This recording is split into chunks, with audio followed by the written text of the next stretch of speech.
पैसा जरूरी है, लेकिन क्या पैसे से सब कुछ खरीदा जा सकता है?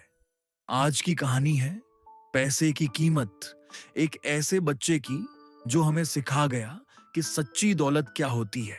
एक छोटे से गांव में राजू नाम का एक 10 साल का लड़का अपनी मां के साथ रहता था। पिता अब इस दुनिया में नहीं थे और मां दूसरों के घरों में काम करके घर चलाती थी। माँ, अगर हमारे पास ढेर सारे पैसे होते ना, तो हमें किसी से मदद नहीं मांगनी पड़ती। बेटा, पैसा जरूरी है, पर उससे ज्यादा जरूरी है मेहनत और अच्छे संस्कार। एक दिन राजू की नजर गांव की सबसे बड़ी दुकान पर पड़ी। वहां एक चमचमाती लाल साइकिल खड़ी थी। वाह, काश ये मेरी होती। बेटा, ये साइकिल 1500 रुपए की है। राजू उदास हो गया, लेकिन उस रात उसने ठान लिया वो खुद मेहनत करके पैसे जमा करेगा। अगले दिन से राजू गांव में छोटे छोटे काम करने लगा। कभी गायों को चारा डालता, कभी किसी की थैली उठाता। राजू तो बहुत मेहनती और ईमानदार बच्चा है। धीरे धीरे राजू ने 1100 रुपए जमा कर लिए। साइकिल का सपना अब बस थोड़ा दूर था।